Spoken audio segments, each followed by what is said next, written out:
Hello everyone, आप सभी का हमारे चैनल पे स्वागत है। तो आज के वीडियो में हम क्लास 10th की जो सामाजिक विज्ञान है उसका जो ऑफिशियल मॉडल पेपर है विद सॉल्यूशन में आपके सामने लेके आ गया हूँ। बिल्कुल इसी तरीके का जो पेपर है वो आपको बोर्ड एग्जाम में देखने को मिलेगा। आपको इस पेपर से इंपॉर्टेंट क्वेश्चन तो पता लगेंगे ही लगेंगे, साथ ही साथ आपको पैटर्न पूरा पता लग जाएगा। तो वीडियो को लाइक कर दो क्योंकि आप बाद में बच्चों भूल जाते हो। तो अगर क्वेश्चन में आने से पहले अगर मैं एक बार क्वेश्चन पे आ जाए, क्वेश्चन को करने से पहले पैटर्न पे अगर देख ले तो जो समय होगा आपके पास 3 घंटे 15 मिनट का होगा और टोटल नंबर आपके आएंगे 70। ठीक है, इसमें दो ठीक प्रारंभ के 15 मिनट परीक्षार्थियों के प्रश्न पत्र पढ़ने के लिए दिए जाते हैं और यहाँ पर दो खंड होंगे अ और ब। ठीक है, खंड अ में 20 बहुविकल्पी प्रश्न है जिनके आंसर आपको OMR शीट में देना है। बोर्ड एग्जाम में कॉपी कैसे लिखी जाती है इस पर मैंने अलग से वीडियो बना रखी है, आप जाके देख सकते हैं। ठीक है, और जो खंड बा में 50 अंकों के वर्णात्मक प्रश्न जिनके आंसर लिखने होते हैं वो हैं। ठीक है, और सभी के नंबर, सभी प्रश्नों के नंबर के आगे मेंशन किए गए हैं। जैसे ये 1 नंबर का है तो मेंशन कर दिया गया है। सबसे पहले आता है खंड ऑब्जेक्टिव प्रश्न। आपसे क्या बोल रहे हैं, कह रहे निम्न में से कौन सा 1815 की वीना संधि से संबंधित है। तो वीना संधि से संबंधित क्या है, ड्यूक मैटरनिक। जो ड्यूक मैटरनिक है वो वीना संधि से संबंधित है। चलिए आगे बढ़ते हैं, अगले प्रश्न में आ जाओ। कह रहे सत्ता की साझेदारी के बेल्जियम मॉडल का मुख्य महत्व क्या है। सभी जाति समूहों की आबादी के अनुसार शक्ति साझा की गई। ठीक है, तो सही आंसर होगा इसका संप्रदायों को समान प्रतिनिधित्व दिया गया था। क्या संप्रदायों को समान प्रतिनिधित्व दिया गया था, किसमें, बेल्जियम मॉडल में। आगे बढ़ते हैं अगले प्रश्न में। कह रहे 1928 से 1934 के बीच भारत में गेहूं की कीमत 50% गिर गई थी, किसके कारण, मंदी के कारण। ठीक है, महामंदी के कारण। नेक्स्ट कह रहे हैं ब्रिटेन वुड्स नामक संस्थान निम्नलिखित में से कहां स्थित है। तो ब्रिटेन वुड्स जो नामक संस्थान है वो अमेरिका में स्थित है और इसके नाम से एक समझौता भी हुआ था। आगे बढ़ते हैं, कह रहे निम्नलिखित में कौन सा लक्षण संघीय सरकार से संबंधित नहीं है। ठीक है, नहीं है क्या, देखो कठोर संविधान होता है, ये तो होता है। संघ एवं राज्यों के बीच शक्तियों का विभाजन भी होता है और सर्वोच्च न्यायालय भी होता है। कौन सा नहीं होता है, 2 नंबर नहीं होता, शक्तियों का केंद्रीकरण, ये नहीं होता है। निम्नलिखित में से सामाजिक विभाजन का कारण क्या है। धर्म बिल्कुल है, भाषा बिल्कुल है, तो अ और ब दोनों ऑप्शन सही है। यदि हम लैंगिक विभाजन की बात करते हैं तो उसका अर्थ क्या होता है। लैंगिक विभाजन का मतलब क्या होता है, समाज में स्त्री और पुरुष की असमान भूमिका। ठीक है, कि भाई स्त्री है तो ये नहीं कर सकती, पुरुष है तो वो कर सकता है, ये चीज गलत है। हम उनके लिंग के आधार पर ये मान लेते हैं कि ये चीज ये कर सकता है वो नहीं कर सकता है, तो ये विभाजन ही हुआ, तो ये नहीं होना चाहिए। राष्ट्रवाद का उदय सर्वप्रथम किस देश से हुआ। तो सबसे पहले कहां हुआ था, फ्रांस में हुआ था राष्ट्रवाद का उदय। ठीक, अगले प्रश्न में आ जाओ। ड्यूक मैटरनिक ने हमारी सामाजिक व्यवस्था का सबसे खतरनाक दुश्मन किसको माना है। ठीक है, तो उसने रूसो को माना है। लोकतांत्रिक शासन व्यवस्था अन्य व्यवस्थाओं से अच्छी है क्योंकि नागरिकों में समानता को बढ़ावा देती है, ये कथन सही है। व्यक्तियों की गरिमा को भी बनाए रखती है, ठीक है, और बढ़ावा देती है। तो ऑप्शन नंबर सी सही होगा कि और वो दोनों सही है। आगे बढ़ते हैं, कह रहे मृदा किस प्रकार का प्राकृतिक संसाधन है। तो मृदा नवीकरणीय अनवीकरणीय योग्य संसाधन है, तो मृदा को तुम बना नहीं सकते, अनवीकरणीय योग्य संसाधन है। ठीक है, निम्नलिखित में से पंजाब में भूमि संकुचन के मुख्य कारण क्या है। गहन खेती, अधिक सिंचाई, वनोन्मूलन या अति पशुचारण। तो पंजाब में ना बहुत ज्यादा सिंचाई की जाती है, वो भी भूमिगत पानी से। ठीक है, भूमिगत पानी से बहुत ज्यादा सिंचाई की जाती है। कुछ टाइम में, कुछ सालों में पंजाब में ये देखने को मिलेगा कि पीने के जो पानी है, भूमिगत पानी, वाटर लेवल बहुत नीचे चला जाएगा और कुछ टाइम बाद वहां पर सूखा पड़ जाएगा। देखना, पानी की इतनी अपार कमी हो जाएगी। हालांकि पंजाब अभी बहुत संपन्न राज्य है, वहां पे किसान भी बहुत अच्छे मेहनती है, लेकिन उनको ये भी समझना होगा कि सारा कुछ अगर अभी हम कर लेंगे तो फ्यूचर में बहुत दिक्कत हो सकती है। तो उनको इसका अल्टरनेटिव सोचना पड़ेगा। ठीक है, बांध बांध बनाए और उस बांध के पानी को एक जगह एकत्रित करें। एकत्रित करने के बाद उसी से नहर बना के सिंचाई की व्यवस्था की जाए तो ये बेस्ट ऑप्शन रहेगा। कह रहे भारत के किस राज्य की शिशु मृत्यु दर निम्नवत है? जहां पर शिक्षा अधिक होगी वहां पर ये मृत्यु दर कम होगी। तो केरल, केरल के लोग बहुत ज्यादा शिक्षित हैं और वहां पर शिशु मृत्यु दर सबसे ज्यादा कम है। फिर अगर बात करें सार्वजनिक एवं निजी क्षेत्र को किस आधार पर वर्गीकृत किया जा सकता है? तो सार्वजनिक और उद्यम के आधार पर, स्वामित्व के आधार पर। ठीक है, जैसे मेरा ये जो घर है ये मेरा है, ठीक है, और मैं सरकारी दफ्तर में जाऊंगा तो वो मेरा थोड़ी ना है, वो सरकार का है। तो स्वामित्व के आधार पर। ठीक, आगे बढ़ते। भूक्षरण से क्या तात्पर्य है? तो भूमि का अनउपजाऊ हो जाना भूक्षरण कहलाता है। ठीक है, भूक्षरण का मतलब क्या हुआ? भूमि का अनउपजाऊ हो जाना। भूमि पड़ी हुई है, भूमि खत्म नहीं हो रही है, लेकिन वहां पर फसल नहीं हो पा रही है, तो ये भूक्षरण के लक्षण है। आगे आते, गोंडवाना कोयला का जमाव किस क्षेत्र में नहीं पाया जाता? ठीक है, देखो दामोदर घाटी में पाया जाता है, सोन घाटी में भी पाया जाता है, महानदी घाटी में पाया जाता है, तो चंबल घाटी में नहीं पाया जाता। ये सही हो जाएगा। आगे बढ़ते, भूमिहीन ग्रामीण मजदूरों के लिए सबसे अधिक उपयुक्त विकास का लक्ष्य कौन सा है? ठीक है, भूमिहीन ग्रामीण, जिनके पास भूमि नहीं है, तो सबसे ज्यादा उनके लिए बेस्ट क्या होगा कि उनको अधिक से अधिक मजदूरी मिले। क्या मिले? अधिक मजदूरी, ताकि वो अपना भरण पोषण पालन आराम से कर पाए। अगला क्वेश्चन है, निम्नलिखित में से कौन सा व्यापार अवरोधकों का लक्षण नहीं है? अवरोधकों का लक्षण क्या आंसर नहीं है? अधिकतर देश व्यापार अवरोधों का प्रयोग करके घरेलू उद्योग की सुरक्षा के लिए करते हैं, ये वाला नहीं है। ठीक है, अवरोधक में क्या कहता है? टैक्स लगा देते हैं ना, इनका जो अलग अलग टाइप के टैक्स लगा देते हैं, ये अवरोधक में आ जाते हैं। निम्नलिखित में से कौन सा परंपरागत ऊर्जा का स्रोत नहीं है? ठीक है, तो कोयला है।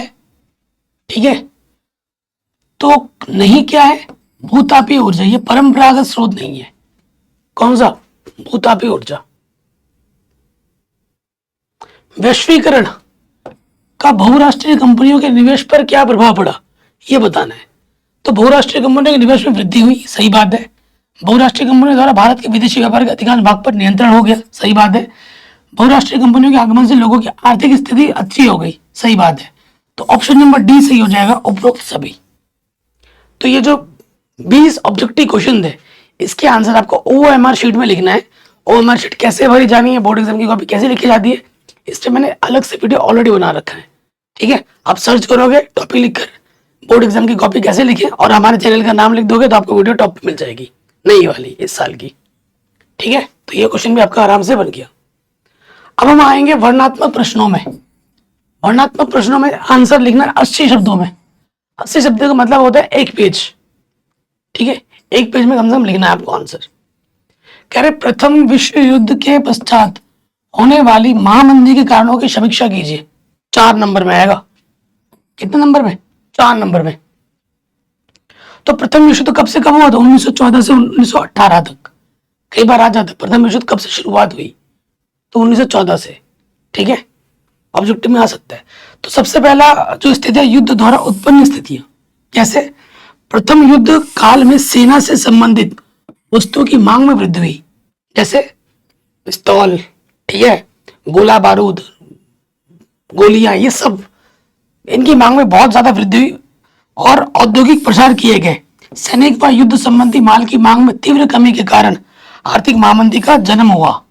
ठीक है, जब युद्ध खत्म हो गया तो मंदी, वो माल, उसकी डिमांड कम हो गई और वो बन गया था, तो इसके बाद क्या हो गई? महामंदी का दौर शुरू हो गया। कृषि में अधिक उत्पादन, महामंदी के लिए उत्तरदायी घटकों में से कृषि संबंधी अति उत्पादन भी है। देखो इस दौर में क्या हुआ था ना कि टेक्नोलॉजी का विस्तार हो रहा था कृषि के क्षेत्र में, हर चीज के क्षेत्र में।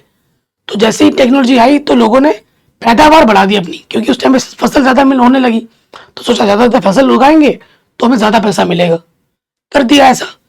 फसल तो ज्यादा हो गई, खरीदने वाले कम थे, डिमांड कम थी। भाई तुम्हारे घर पे अगर एक महीने में मान लो 10 किलो चावल चाहिए और तुम क्या 20 किलो चावल खरीदोगे क्या? नहीं खरीदोगे ना, क्योंकि वो खराब हो जाएगा आगे चलकर। तो जब डिमांड कम हो और हम बना दें बहुत ज्यादा, तो फिर तो खरीदने वाले ही रहेंगे ना, और कोई खरीदेगा भी तो कम दाम मिलेगा कि भाई मैं इतना दूंगा, देना है तो दे, नहीं दे। तो इस ये भी एक कारण था महामंदी का। ठीक, अगला क्वेश्चन है, या तो ये करना है, या हर क्वेश्चन में आपको अथवा मिल रहा है। 1928 से 1934 के मध्य होने वाली महामंदी का भारतीय अर्थव्यवस्था पर पड़ने वाले प्रभावों की समीक्षा कीजिए। तो एग्जाम में कैसे लिखना है, वैसे इसी फॉर्मेट में आपको लिखना है। तो सबसे पहली चीज है, औपनिवेशिक भारत कृषि वस्तुओं का निर्यातक, तैयार माल का आयातक बन चुका था, और महामंदी ने भारतीय व्यापार को प्रभावित करके 1928 से 1934 के विदेश का आयात निर्यात अदा कर दिया था। ठीक है, महामंदी के कारण ना जो डिमांड थी, जो पहले माल बाहर से जो आते भी थे, क्योंकि लोगों के पास पैसे नहीं थे तो लोग खरीद भी नहीं पा रहे थे बाहर का माल, और यहाँ से भेज भी नहीं पा रहे थे क्योंकि उन्हें दाम कम मिल रहा था। तो आयात निर्यात 50% हो गया पहले के कंपैरिजन में। अंतरराष्ट्रीय बाजार में कीमत कम होने से भारत में गेहूं के भाव में भी 50% की कमी आ गई। ठीक है, उसके बाद कृषि उत्पादों की कीमतें तेजी से गिरने के बावजूद किसानों और काश्तकारों को सरकार ने लगान वसूली में छूट देने से मना कर दिया। देखो, एक तो महामंदी थी और उसके बावजूद किसानों पे जो टैक्स लगा हुआ था वो टैक्स भी माफ नहीं किया गया, वो टैक्स भी लिया ही जा रहा है उनसे। वो एक्चुअली घाटे में है, फिर भी टैक्स दो, तो वो और दब गए। कच्चे पटसन की कीमतों में 60% की गिरावट होने के कारण बंगाल के जूट पटसन उत्पादनों की हालत खराब हो गई थी। जिन काश्तकारों ने दिन फिरने की उम्मीद में या बेहतर आमदनी के लिए उपज बढ़ाने के लिए कर्ज लिए थे, उन्हें सही मूल्य ना मिलने के कारण वे कर्ज में और डूब गए। तो ये सारे कारण थे। अगला क्वेश्चन है, सत्ता की साझेदारी लोकतंत्र की आत्मा है, इस कथन की विवेचना कीजिए। ठीक है, शानदार क्वेश्चन है। सत्ता की साझेदारी वास्तव में लोकतंत्र की आत्मा है। लोकतंत्र का मतलब ही होता है जो लोग इस शासन व्यवस्था के अंतर्गत है उनके बीच सत्ता को बांटा जाए, और ये लोग इसी ढर्रे में वैध सरकार वही है जिसमें अपनी भागीदारी के माध्यम से सभी शासन व्यवस्था से जुड़ते हैं। ठीक, यह कथन लोकतंत्र के मूल सिद्धांतों को व्यक्त करता है। लोकतंत्र में सत्ता जनता के पास होती है, हम ही सरकार चुनते हैं, जनता अपने प्रतिनिधियों के माध्यम से सत्ता का प्रयोग करती है, इन प्रतिनिधियों को जनता चुनाव के माध्यम से चुनती है। सत्ता की साझेदारी का अर्थ है कि सत्ता की सभी लोगों के बीच समान रूप से वितरित किया जाना, और यह सुनिश्चित करता है कि सभी लोगों की आवाज सुनी जाए और उनके हितों की संरक्षित किया जाए। ठीक है, ये सिंपल तरीके से आपको लिखना है। आगे बढ़ते हैं। जाति में राजनीति एवं राजनीति में जाति की भूमिका की विवेचना कीजिए। देखो, जाति में राजनीति, अभी इलेक्शन आने वाला है। ठीक है, अब देखना जो हमारे नेता लोग हैं अलग अलग जगह जाके अलग अलग जाति के लोगों को उकसाएंगे कि हिंदू हो, मुसलमान हो, सिख हो, ये है वो है, उकसा उकसा के उनको वोट लेने के लिए उनको आकर्षित करेंगे।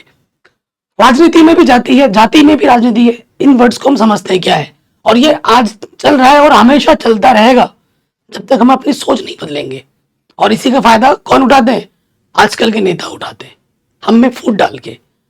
ठीक है, तो थोड़ा हमें समझदार बनना पड़ेगा। देखो, जाति में राजनीति एवं राजनीति में जाति की भूमिका भारत के सामाजिक और राजनीतिक जीवन में एक महत्वपूर्ण भूमिका निभाती है।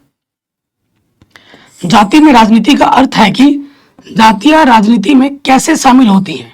भारत में जातियों की अक्सर राजनीतिक दलों आंदोलन के लिए आधार के रूप में उपयोग किया जाता है। ठीक है, आपने देखा होगा, आप हमेशा काबिल व्यक्तियों को चुनो। वो काबिल व्यक्ति किस धर्म का है, किस जाति का, वो मत देखो। देखो, वो जाता है, वो बोलेगा ओबीसी का नहीं है, ठीक है, वो बोलेगा भाई एससी कैटेगरी का नहीं है, वो बोलेगा हिंदू समाज का नहीं है, वो बोलेगा मुसलमान समाज का नहीं है। तो ये सब जाति में हमें बांट देते हैं और उसी में हमें बांट कर हमसे हमारा वोट लेने की चेष्टा करते हैं। और जब तक ऐसा चलता रहेगा हमारा भारत देश कभी तरक्की नहीं कर सकता, सीधी सी बात है। तो अब इन जाति धर्म के मुद्दों से अगर हम आगे बढ़ना है, जब तक हम आगे नहीं बढ़ेंगे तब तक ये जो राजनेता लोग हैं हमें लूटते रहेंगे। ठीक है, लूटते रहेंगे। बोला था काला धन आ जाएगा, ये करेंगे, हम सरकार में जब आएंगे तो ये नियम बदल देंगे, ये कर देंगे, सबके अकाउंट में 15-15 लाख आ जाएंगे। तो ये सब जुमलेबाजी चलती रहेगी, तुम्हें वो बेवकूफ बनाते रहेंगे और तुम बेवकूफ बनोगे तो भाई फिर क्या ही कर सकते हैं।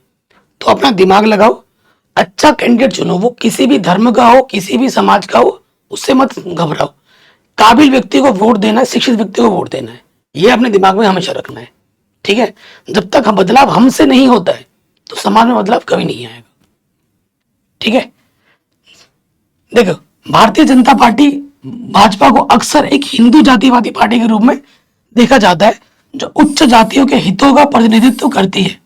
दूसरी ओर बहुजन समाज पार्टी बसपा को अक्सर एक दलित आधारित पार्टी के रूप में देखा जाता है जो दलित और अन्य पिछड़े वर्गों के हितों का प्रतिनिधित्व करती है। राजनीति में जाति का अर्थ है कि जाति राजनीति को कैसे प्रभावित करती है। भारत में जाति अक्सर राजनीतिक निर्णय लेने और सरकारी नीतियों को प्रभावित करती है। उदाहरण के लिए जाति अक्सर सरकारी नौकरियों, शिक्षा में आरक्षण के लिए एक आधार के रूप में उपयोग की जाती है, जो कि मेरा मानना है कि ये गलत है। ठीक है, कि जाति के रूप में जो आरक्षण दिया जाता है ना, वो गलत है। ठीक है, आरक्षण मिलना चाहिए तो हमें मिलना चाहिए हमारी जो भी समाज है, जो लोग गरीब परिवार से, ठीक है, उनको एक प्रॉपर सर्वे होना चाहिए और वो किसी भी धर्म से क्यों ना हो उसको आरक्षण मिलना चाहिए। जो गरीब हो, आर्थिक आधार पर मिलना चाहिए आरक्षण, मेरा ये मानना है। ठीक है, अगर मैं आपको एक एग्जाम्पल दूं, माफ करना, टीना डाबी आपका नाम सुना होगा। ठीक है, टीना डाबी आई थिंक एससी कैटेगरी से आती है और उन्होंने, उनके papa mummy well settled job में थे, गवर्नमेंट जॉब में थे, बट उन्होंने फिर से किसके लिए अप्लाई किया, जब जॉब के लिए अप्लाई किया, एसएससी सर्वेंट में जब गई वो, तो उन्होंने एससी कैटेगरी लेके लाभ उठाया। क्यों? वो तो इतनी अच्छी पढ़ी लिखी थे। और मैंने उस टाइम पे एक देखा था, एक काबिल व्यक्ति जनरल समाज साधारण से थे, साधारण वर्ग से जो गए थे, उनके उनसे भी ज्यादा मार्क्स थे, लेकिन रैंक उनकी कम थी। तो ये सब मुझे अच्छा नहीं लगता पर्सनली, ये मेरा पर्सनल ओपिनियन है। ठीक है, बट आपका ओपिनियन क्या है मैं जानना जरूर चाहूंगा। जो आरक्षण मिलना चाहिए वो आर्थिक आधार पर मिलना चाहिए, ना कि जातिगत आधार पर। कुछ बदलाव तो करने ही होंगे अभी तक, मेरा मानना यह है। ठीक है, बाकी मैं हर एक धर्म की, हर एक जाति की, हर एक समाज की दिल से रिस्पेक्ट करता हूं। मेरा किसी को कोई हेट नहीं है, ये दिल से मेरा मानना है। ठीक है, मैं सबकी रिस्पेक्ट करता हूं। सभी धर्म के लोग मेरे दोस्त हैं, सभी धर्म के लोग, चाहे वो हिंदू समाज का हो, सिख समाज का हो, ठीक है ना, मौलवी समाज को, किसी भी समाज का हो, तो वो मेरे दोस्त, मेरे फ्रेंड लिस्ट में अभी भी हैं। मेरी उनसे रोज बात होती है, हम एक साथ घूमते हैं, फिरते हैं, खाते हैं, पीते हैं, एक साथ करते हैं। हमें कोई मन मुटाव नहीं है। मन मुटाव कौन डालता हमारे बीच में? ये नेता लोग। तो इनसे बच के रहना है। आर्थिक विकास के लिए ऊर्जा एक आधारभूत आवश्यकता है। इस कथन के परिप्रेक्ष्य में ऊर्जा संरक्षण हेतु अपनाए जाने वाले उपायों पर अपना मत स्पष्ट कीजिए। तो ये मैंने आंसर्स प्रॉपर वे में लिख दिया है। देखिए, आर्थिक विकास के लिए ऊर्जा एक आधारभूत आवश्यकता है। यह कथन सत्य है, क्योंकि ऊर्जा का उपयोग उत्पादन, परिवहन, संचार, अन्य आर्थिक गतिविधियों के लिए किया जाता है। ऊर्जा की कमी से आर्थिक विकास बाधित हो जाता है। सपोज करो अभी मैं वीडियो बना रहा हूं आप लोगों के लिए, अगर यहाँ इस रूम में लाइट नहीं होगी तो क्या मैं इस वीडियो को रिकॉर्ड कर पाऊंगा? अगर यहाँ पर इंटरनेट नहीं होगा क्या मैं इस वीडियो को अपलोड कर पाऊंगा? नहीं ना। तो इन सब चीजों के लिए ऊर्जा के संसाधन कई रूप में हो सकते हैं, तो वो हमारे लिए आवश्यक है, किसी भी सेक्टर में, किसी भी फॉर्म में। ठीक है, तो यही इस चीज को मैंने अच्छे से एक्सप्लेन करके लिखा है, आप पढ़ सकते हैं पूरा। कह रहे ऊर्जा के उपयोग को कम करना, ऊर्जा के उपयोग को कम करने के लिए निम्नलिखित उपाय किए जा सकते हैं।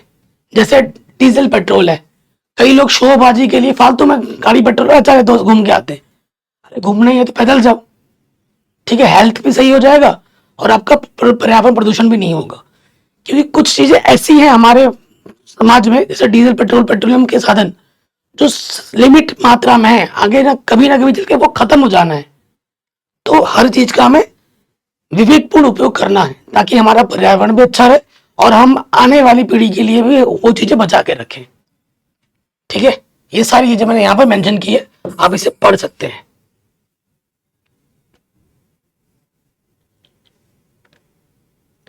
आगे बढ़ते हैं। अगला क्वेश्चन है, परिवहन तथा संचार के साधन किसी भी देश की जीवन रेखा तथा अर्थव्यवस्था क्यों कहे जाते हैं? तर्क सहित दीजिए। परिवहन और संचार, परिवहन में जैसे अच्छे रोड होंगे, रोड हो सकता है अच्छा परिवहन के साधन में। हमारे इंडिया में सबसे बेस्ट क्या है? सबसे बेस्ट है सड़क परिवहन, उसके बाद रेल परिवहन, उसके बाद वायु परिवहन। ठीक है, जब ये अच्छे होंगे तो देखो मैं आपको भाई एक एग्जांपल देता हूँ। अगर सड़क अच्छे होंगे तो उसमें से सारा सामान अच्छे से जाएगा, गाड़ियां जो चल रही है वो स्मूथली जाएंगी, अच्छे फटाफट पहुंच जाएंगी, आने जाने में कोई दिक्कत नहीं होगी। और वही सड़क में गड्ढे हैं, यहाँ फटा है, वहाँ कूड़ा है, ठीक है, तो उसको जाने में बहुत समय लगेगा। जो गाड़ी उस पर चल रही है उसमें और खराबी आएगी, उसमें और पैसे लगाने पड़ेंगे, समय की बर्बादी, पैसे की बर्बादी। तो ये इंपॉर्टेंट रोल तो प्ले करते ही करते हैं। संचार में जैसे अगर यही इंटरनेट ना होता तो आप घर पे बैठ के ये वीडियो नहीं देख पाते, है ना। तो संचार के साधन और परिवहन के साधन होना इंपॉर्टेंट है ही है। परिवहन और संचार के साधन किसी भी देश की जीवन रेखा और अर्थव्यवस्था इसलिए कहे जाते हैं क्योंकि वे देश की आर्थिक गतिविधि को सुचारू रूप से चलाने में महत्वपूर्ण भूमिका निभाते हैं। परिवहन के साधन वस्तुओं, सेवाओं को एक स्थान से दूसरे स्थान तक ले जाने में मदद करते हैं, जबकि संचार के साधन लोगों के बीच सूचनाओं का आदान प्रदान करते हैं। ठीक है, परिवहन के साधनों के बिना वस्तुओं और सेवाओं का उत्पादन और वितरण करना संभव ही नहीं है। तुमने अपने खेत में कुछ अनाज उगाए और उसको ले जाने के लिए अच्छी सड़क ही नहीं है तो तुम कहां ले जाओगे, कहां बेचोगे उसको? ठीक है ना, तो ये सब चीजें जरूरी है। अगला क्वेश्चन है, बहुराष्ट्रीय कंपनियां अपने उत्पादन की उत्पादन लागत कम बनाए रखने के लिए किस प्रकार का प्रबंधन करती है? विवेचना कीजिए। तो सबसे पहली चीज करती है सस्ती श्रम शक्ति। जो भी बहुराष्ट्रीय कंपनियां होती है वो वहां पर कंपनी बनाती है अपनी जहां के लोग कम श्रम चार्ज करते हो। और हमारे इंडिया में जो श्रम का चार्ज है वो बहुत कम है, ठीक है, बाकी देशों की तुलना में। जो अमेरिका, यहाँ वहाँ की जो कंपनियां हैं फॉरेन, वो इंडिया में आके कंपनी खोलती है। क्यों? क्योंकि यहाँ के लोग बहुत ही कम रुपए में लेबर का काम ऑफर करते हैं। ठीक है, उनसे उनको बहुत फायदा होता है, बहुत ज्यादा फायदा होता है। वहां कंपनी लगाते हैं जहां से उनको टैक्स में छूट मिलती है। ठीक है, बहुराष्ट्रीय कंपनी अक्सर उन देशों में उत्पादन इकाइयां स्थापित करती है जहां श्रम शक्ति सस्ती हो। उदाहरण के लिए कई बहुराष्ट्रीय कंपनी कपड़े, जूते के उत्पादन को चीन और भारत जैसे देशों में स्थापित कर चुकी है क्योंकि यहाँ पर श्रम का जो मूल्य है वो कम है। स्वचालन और रोबोटिक्स, बहुराष्ट्रीय कंपनी अक्सर स्वचालन और रोबोटिक्स का उपयोग करके उत्पादन लागत को कम करती हैं। जैसे ये कार बनती है, ये रोबोटिक्स बनाते हैं, हल्की बल्कि जो फिनिशिंग टच होती है वो इंसान देता है। ठीक है, सामग्री और ऊर्जा की बचत, बहुराष्ट्रीय कंपनी अक्सर सामग्री और ऊर्जा की बचत करने के हेतु उत्पादन लागत को कम करती हैं। वे नवीन उत्पादन तकनीकी और प्रक्रियाओं का उपयोग करके सामग्री और ऊर्जा की खपत को कम करते हैं। वो हमेशा नई नई टेक्नोलॉजी के पर चलते रहते हैं। ये नहीं कि अगर ये कंपनी आ जाए तो 10 साल पुरानी मशीन का यूज करेगी, नहीं, हमेशा वो नई टेक्नोलॉजी दिखेगी जिसमें उसका पैसे कम लगे, बचत ज्यादा हो। लागत नियंत्रण, बहुराष्ट्रीय कंपनी अपने उत्पादन वितरण लागत को नियंत्रित करने के लिए सख्त लागत नियंत्रण उपायों का उपयोग करती है। वे अपनी आपूर्तिकर्ताओं से कम कीमत पर सामग्री और सेवाएं खरीदने के लिए प्रतिस्पर्धा करती है और वे अपने परिवहन और भंडारण लागत को कम करने के लिए कुशलता में सुधार करती है। तो इन सब चीजों को अपना कर वो अपने लागत को हमेशा कम बना के रखती है। अच्छे बाजार के प्रमुख लक्षणों की संक्षेप में विवेचना कीजिए। सबसे पहली चीज है प्रतिस्पर्धा। अच्छे बाजार में जब जितना ज्यादा कंपटीशन होगा ग्राहक को उतना ज्यादा फायदा मिलेगा। ठीक है, देखो जैसे मार्केट में जियो आया था, जियो आने से पहले जो भी कंपनी थी वो हमसे मनमाने मुताबिक, जैसे मुझे आज भी याद है 200 रुपए में सिर्फ 1 GB मिलता था, 200 रुपए में 1 GB मिलता था। और रिचार्ज इतनी महंगी हो गई थी, ठीक है, कॉलिंग इतनी महंगे थे, लेकिन वो तो शुक्र मनाइए जब से जियो आया है उसके बाद उन्होंने फ्री इंटरनेट, फ्री कॉलिंग की सुविधा दी। पहले भाई साहब जो गर्लफ्रेंड बॉयफ्रेंड थे ना वो लोग अलग से टैरिफ डलवाते थे, ठीक है, अलग से प्लान लेते थे, इतना महंगा कॉलिंग होता था। लेकिन देखो जो कोई काम अच्छा कर रहा है तो उनको हम अच्छा ही बोलेंगे, ठीक है। जियो कंपनी आने के बाद हर घर घर इंटरनेट पहुंचा। हर आज जो आप ये वीडियो देख रहे हो, आई थिंक मैक्सिमम लोगों के पास जियो का ही रिचार्ज होगा। जियो के आने के बाद जितनी भी कंपनियां हैं सब ने अपने दाम कम कर लिए। क्यों? Because of competition. क्योंकि वो टिकना है तो भाई उनके साथ कंपटीशन करना पड़ेगा। वो फ्री में दे रही है, कम में दे रही है, और अगर आप इतना चार्ज लोगे तो आपके पास कौन ही जाएगा, है ना। तो प्रतिस्पर्धा होनी होनी जरूरी है। और कभी भी किसी सेक्टर में अगर एक इंसान रहेगा तो वो अपनी मोनोपोली क्रिएट कर देगा, कोई भी सेक्टर हो। आज भले ही वो आपसे 2 रुपए ले रहा है, लेकिन अगर वो अकेला इंसान उसी सेक्टर में है तो कल जाके वो आपसे 10 रुपए लेगा और आपको देना ही पड़ेगा, क्योंकि और कोई है ही नहीं ऑप्शन।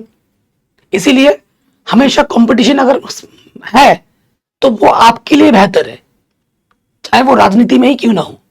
हमेशा एक टक्कर के 2 प्रतिनिधि होने जरूरी है।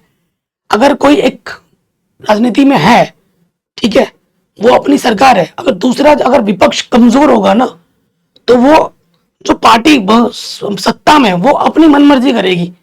अगर विपक्ष मजबूर होगा तो विपक्ष आम जनता की मांग उन पर बोलेगी कि भाई ये गलत कर रहे हो। और विपक्ष कमजोर हो गया तो वो जो पार्टी, रूलिंग पार्टी, वो आपके मन में जो भी आएगा वो करेगी। तो एक सत्ता, अगर जिस सत्ता में कोई है उसके अपोजिट में एक ठोस एक पार्टी भी होनी चाहिए जो हमेशा उसको बोले कि भाई तुम गलत कर रहे हो, गलत को गलत बोले, आम जनता की मांग रखे। अगर सही है तो सही चीज कर रहे हो तो भाई अच्छी बात है, ये होना चाहिए हर सेक्टर में, ठीक है।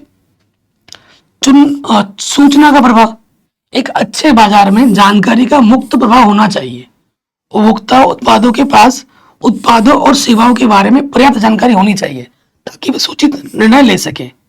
सरकार का हस्तक्षेप, सरकार का हस्तक्षेप न्यूनतम होना चाहिए। सरकार को बाजार को अवरुद्ध करने या प्रतिस्पर्धा को नुकसान पहुंचाने में बचना चाहिए, ठीक है। जब बाजार में या किसी भी उपभोक्ता जिनमें आता है उसमें अगर सरकार इंटरफेयर कर देगी ना तो उसमें उपभोक्ता भी घाटा होगा और जो बाजार में उसका भी घाटा होगा। इस टाइम पे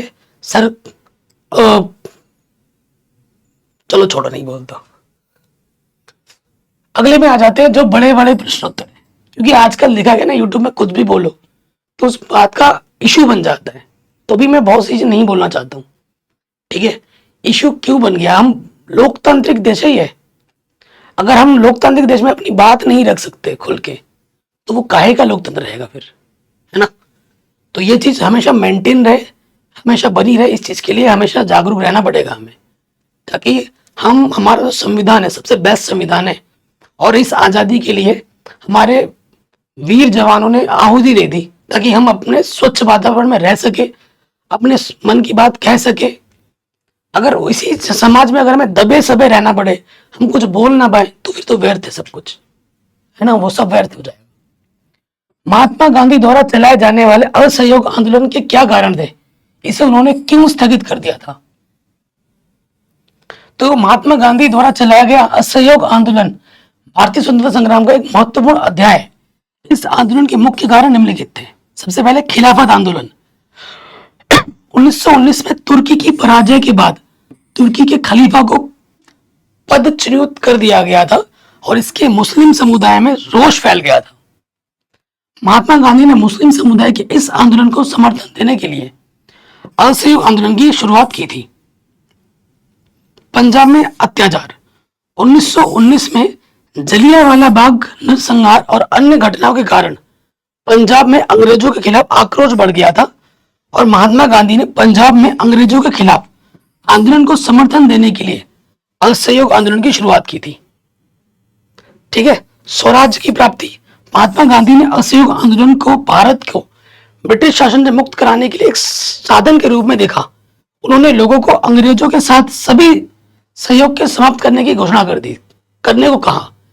मतलब अगर हम बाहर से एक लोग आया है ब्रिटिश, और वो आप पे आके हुकूमत कर रही है, तो क्यों कर रही है? क्योंकि हमने उनका साथ दिया है, हमने उनका जॉब लिया, हमने ये किया वो, क्योंकि वो तो कुछ ही है। तो गांधी जी का सीधा मानना था कि अगर हम वो चीज सहयोग ना करें, जैसे कोई जॉब में जाता है तो जॉब छोड़ दे, किसी भी सेक्टर में हो, तो उनके पास चलाने के लिए सरा जाने कुछ होगा ही नहीं, तो उनको लास्ट में क्या करना पड़ेगा? वहां से जाना ही पड़ेगा, ऑप्शन ही नहीं होगा उसके पास कोई और। तो ये गांधी जी की थिंकिंग थी, ठीक है। अब जो असहयोग आंदोलन था ना, उसको 1922 में क्या हुआ? स्थगित कर दिया गया था। क्यों? चोरी चौरा कांड के बाद गांधी जी थे अहिंसावादी, उन्होंने वो मारकाट लड़ाई धड़ाई से वो दूर रहते थे, ठीक है। चौरी चौरा में एक भीड़ ने एक पुलिस थाने में आग लगा दी, जिसमें 22 पुलिसकर्मी मारे गए थे, ठीक है। इस घटना ने गांधी जी को आहत किया और उन्होंने आंदोलन को स्थगित कर दिया। ये कारण था उसको बंद करने का।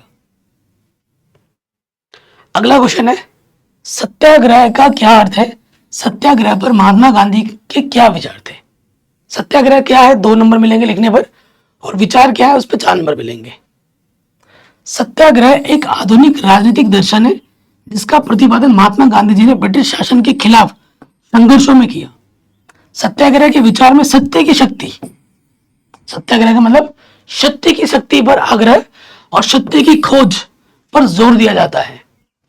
इसका सीधा अर्थ है कि सच्चे उद्देश्यों के लिए अन्याय के खिलाफ किसी प्रकार के शारीरिक बल का प्रयोग की आवश्यकता नहीं होती है। उनका यह मानना था, अगर आप सच्चे हो तो आपको शारीरिक बल की लगाने की जरूरत नहीं है, आपका हो जाएगा, जिसे भी काम जिस तरीके से होना है हो जाएगा। प्रतिशोध की भावना, आक्रामकता या सहारा लिए बिना केवल अहिंसा के बल पर अन्याय की चेतना को जागृत कर उद्देश्य की प्राप्ति की जा सकती है, यह उनका मूल मंत्र था। अगला क्वेश्चन है, लोकतांत्रिक सुधार का क्या अर्थ है?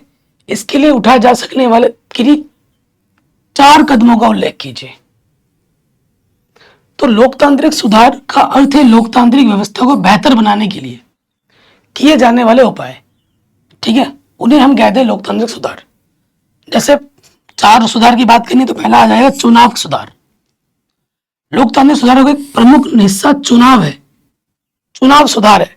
इन सुधारों का उद्देश्य चुनाव को अधिक निष्पक्ष, पारदर्शी बनाना है। चुनाव में कई घपले हो जाते हैं, कभी बैलेट पेपर से तो कभी ईवीएम से, ना। आपने ये भी देखा होगा कि कोई दबा कुछ रहा है, कुछ आ कुछ रहा है, तो ये घपले नहीं होना चाहिए। चुनाव हमेशा निष्पक्ष होना चाहिए, ठीक है, उसमें पारदर्शिता होनी चाहिए, तब जाके एक जो चुनाव वो सफल हो पाता है। चुनाव सुधारों में मतदान के अधिकार का विस्तार, मतदान की प्रक्रिया में सुधार और चुनावी पर्यवेक्षण प्रणाली को मजबूत करना शामिल हो सकता है। जनप्रतिनिधियों की जवाबदेही बढ़ाना, ठीक है। अगर मैं पीएम बनता ना कभी, तो पता क्या करता?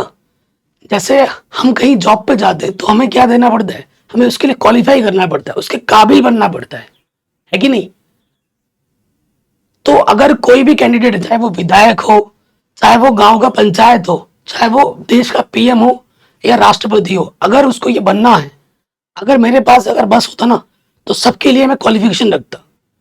आप तो एक प्योर क्वालिफिकेशन होनी चाहिए आपकी, साथ ही साथ उस एग्जाम, जैसे आईएएस बनने के लिए आपको इतनी मेहनत करनी पड़ती है, इतना पेपर देना, पेपर के बाद आप सेलेक्ट होते हो, फिर इंटरव्यू होता है, फिर जाके आप होते हो, ट्रेनिंग होता है। वैसे ही सारे के लिए एक क्वालिफिकेशन निर्धारित की जाती, उनका पेपर होना चाहिए था, उनका ट्रेनिंग होना चाहिए था, फिर जाके वो सत्ता में आके देश को संभाल पाए। ये होना चाहिए था कायदे से। जब ऐसा हो जाएगा ना जिस दिन, उस दिन हमारे देश को तरक्की पाने से कोई माइकल हाल नहीं हो सकता, ये मेरा मानना है। पता नहीं ये दिन कब देखने को मिलेगा। लोकतांत्रिक सुधारों का एक अन्य महत्वपूर्ण हिस्सा जनप्रतिनिधियों की जवाबदेही बढ़ाना है। इन सुधारों का उद्देश्य यह सुनिश्चित करना है कि जनप्रतिनिधि लोगों के हितों का प्रतिनिधित्व करें और उनके प्रति जवाबदेह हों, ठीक है। तो अगला सुधार, लोकतंत्र में नागरिकों की भागीदारी को बढ़ाना, ठीक है। जब तक नागरिक जिसमें ज्यादा से ज्यादा भागीदार होंगे ना, तो वो अपनी इंपॉर्टेंस को ज्यादा समझ पाएंगे। उसके साथ साथ लोकतंत्र के दायरे का विस्तार करना, उनके दायरे को बढ़ाना। लोकतांत्रिक सुधारों का उद्देश्य लोकतंत्र के दायरे का विस्तार करना भी है।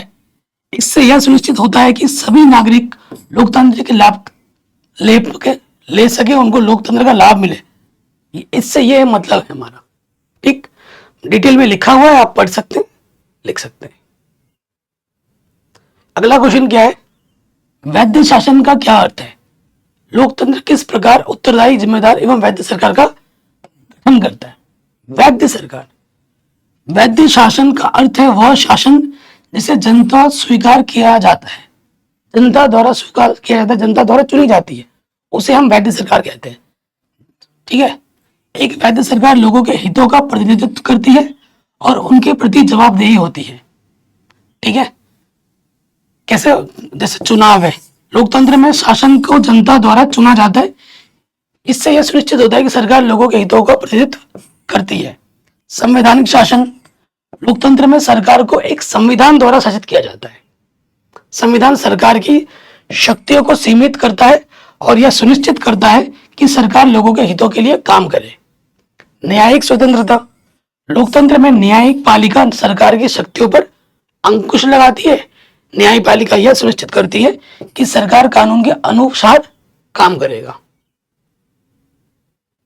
नागरिक की स्वतंत्रता, लोकतंत्र में नागरिकों को स्वतंत्रता और अधिकारों का एक व्यापक सेट प्राप्त होता है। इन स्वतंत्रताओं और अधिकारों का उपयोग नागरिक सरकार की जवाबदेही सुनिश्चित करने के लिए कर सकते हैं। तो ये सारी चीजें इनमें आ जाती हैं। अगला क्वेश्चन है, वैश्वीकरण का क्या अर्थ है?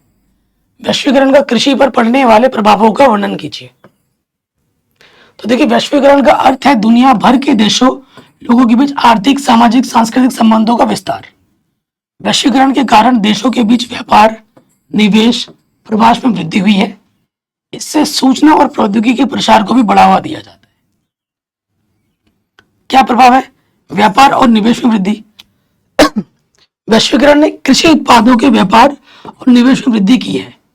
जैसे हमारा देश का सामान दूसरे देश में जाता है, दूसरे देश का सामान हमारे देश में आता है ना, तो किसानों को बहुत फायदा मिला है। तकनीक में प्रगति, वैश्वीकरण ने कृषि तकनीक में प्रगति को बढ़ावा दिया है। इससे किसानों की उत्पादकता में वृद्धि हुई है और उन्हें अधिक कुशल तरीके से उत्पादन करने में मदद मिली है। ठीक है, देखो मैं तो खुद को खुशनसीब मानता हूं। मैं रहता हूं देवभूमि उत्तराखंड में और हमारे घर से मात्र 7 किलोमीटर की दूरी पर एशिया का, भारत का नहीं, एशिया का, पूरे एशिया का सबसे बड़ा यूनिवर्सिटी है एग्रीकल्चर में। तो अगर आप किसान हैं, आपके आसपास कोई किसान है, वो उन्नत पैदावार करना चाहता है, खेती बाड़ी के बारे में, तकनीक के बारे में बहुत कुछ जानना चाहता है, सीखना चाहता है, तो उसके लिए हमारा जो यूनिवर्सिटी है, पंतनगर यूनिवर्सिटी एग्रीकल्चर में, यहाँ आपका स्वागत है। आप आइए, विजिट कीजिए, उनसे बात कीजिए। हमारे यहाँ पर साइंटिस्ट बैठे हैं, वो आपकी मदद जरूर करेंगे हर चीज में। चाहे आप फिश उत्पादन करना चाहो, किसी भी तरीके का, मुर्गी पालन हो, खेती बाड़ी हो, कोई भी चीज हो, तो उसमें आपको बेहतर रिजल्ट कैसे मिल सकते हैं वो आपको बताया जाएगा, सिखाया जाएगा फ्री में। तो आपका स्वागत है। आप इसके बारे में डिटेल में सर्च कर सकते हैं। ठीक है,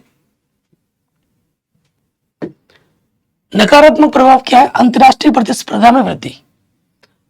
ठीक है, वैश्वीकरण ने अंतर्राष्ट्रीय प्रतिस्पर्धा में वृद्धि की है। इसमें कुछ किसानों को नुकसान हुआ है जो कम लागत पर उत्पादन करने में सक्षम नहीं है।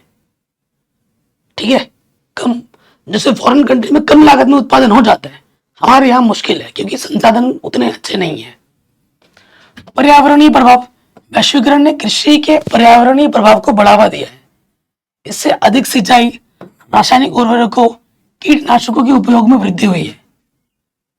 हर चीज का फायदा है तो नुकसान भी है। देखो, पैदावार जब बड़ी है इनके प्रयोग से, तो नुकसान भी हमें झेलना पड़ रहा है, क्योंकि जो चीज कीटनाशक ये वो उसमें डालते हैं, वो ऑब्जर्व करता है और उसमें वो रह जाता है। जब वो हम खाते हैं, वो हमारी बॉडी में जाता है और नाना प्रकार की बीमारी आजकल देखने को मिल रहे हैं।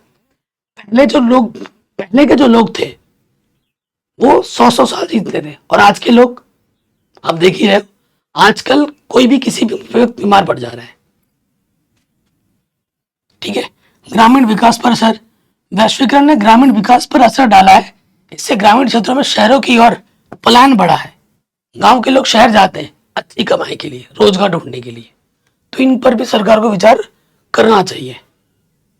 अगला क्वेश्चन है, भारत में पाए जाने वाले मोटे अनाजों का उल्लेख करते हुए अनाजों की पैदावार के लिए उपयुक्त भौगोलिक परिस्थिति का वर्णन कीजिए। तो मोटे अनाज में क्या जाता है? सोयाबीन, चावल, गेहूं। ठीक है, सोयाबीन की खेती के लिए आपदा प्रबंधन और उच्च तापमान की आवश्यकता होती है और इसकी खेती भारत के मध्य और उच्च पश्चिमी भागों में मिलती है। चावल की पैदावार के लिए जलवायु और भूमि की विशेष आवश्यकता होती है। भारत के पूर्वी और दक्षिणी पूर्वी भागों में जैसे बंगाल, असम और तमिलनाडु में चावल की खेती के लिए उपयुक्त भौगोलिक परिस्थिति पाई जाती है। गेहूं की पैदावार के लिए उपयुक्त भौगोलिक परिस्थिति उच्च और शुष्क भूमि जैसे पंजाब, हरियाणा और उत्तर प्रदेश में मिलती है। फिर मक्का हो गया, धान हो गया, इसके बारे में मैंने लिख रखा है। अगला क्वेश्चन है, असंगठित क्षेत्र के श्रमिक सामाजिक भेदभाव के भी शिकार हैं। क्या आप इस कथन से सहमत है? तो मैं इस कथन से सहमत हूं, क्योंकि असंगठित क्षेत्र के श्रमिक अक्सर सामाजिक भेदभाव के शिकार होते हैं, जैसे श्रमिक के असमान वेतन और उपभोक्ता सामान्यता। असंगठित क्षेत्र जो सरकार के अधीन नहीं आते, ठीक है, वो होते हैं। असंगठित क्षेत्र के श्रमिकों को अक्सर उच्च श्रमिकों के मुकाबले कम वेतन और अधिक कठिनाइयों का सामना करना पड़ता है। इसके परिणाम स्वरूप उन्हें असमानता का एहसास होता है और वे समाज में निम्न वर्गों में शामिल किए होते हैं। अधिक भारी काम और असुरक्षित श्रमिकता। आपने देखा होगा जो लेबरी का काम करते हैं वो ज्यादा टफ काम करते हैं और उनको अच्छी सुविधा भी नहीं दी जाती और आए दिन सुनने में मिलता है कि इस कंपनी में इसकी डेथ हो गई, यहाँ इसके नीचे वो दब गया। तो ये चीज इन्हीं को मिलता है। असंगठित क्षेत्र में सामाजिक असमानता। असंगठित क्षेत्र के श्रमिकों के बच्चे अक्सर शिक्षा, स्वास्थ्य सेवाओं की से वो वंचित रह जाते हैं। अधिकारों की उनका अभाव। असंगठित क्षेत्र के श्रमिकों के पास अक्सर उनके अधिकारों की सुरक्षा के लिए नकारात्मक प्रावधान नहीं होते हैं, जिससे उन्हें समाज में उचित स्थिति मिलने में समस्याएं आ सकती हैं।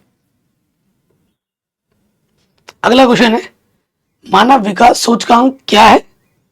मानव विकास नापने वाले मूलभूत अवयवों का वर्णन कीजिए। तो मानव विकास सूचकांक, जिसे ह्यूमन डेवलपमेंट इंडेक्स HDI के नाम से भी जाना जाता है, एक अंतरराष्ट्रीय मानक है जो मानव विकास का मूल्यांकन करने के लिए उपयोग किया जाता है। यह एक देश या क्षेत्र के आम जीवन के कई महत्वपूर्ण पहलुओं को मूल्यांकित करने में मदद करता है। मानव विकास सूचकांक के मूलभूत अवयव क्या है? औसत जीवन काल, कि भाई लाइफ कितनी है, उसके साथ साथ उनका शिक्षा स्तर कितना है, उनकी आय कितनी है, इन सभी को मिलाकर दिखा जाता है और इसके वो मैंने डिटेल में लिख रखा है।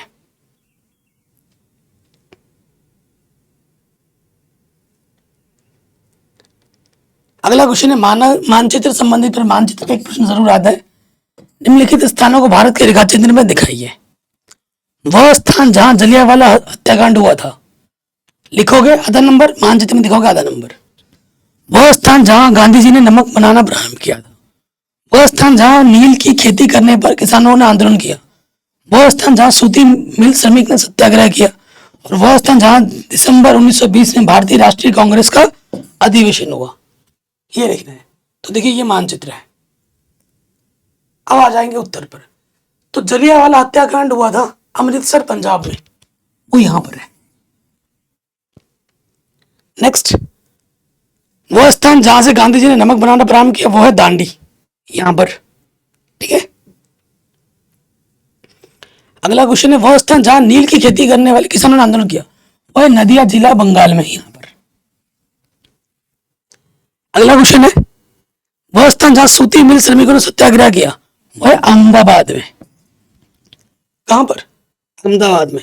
और अगला, वह स्थान जहां दिसंबर 1920 में भारतीय राष्ट्रीय कांग्रेस का अधिवेशन हुआ था, और वो क्या है? नागपुर, महाराष्ट्र में। ठीक है। अगले वाले प्रश्न में आ जाते हैं।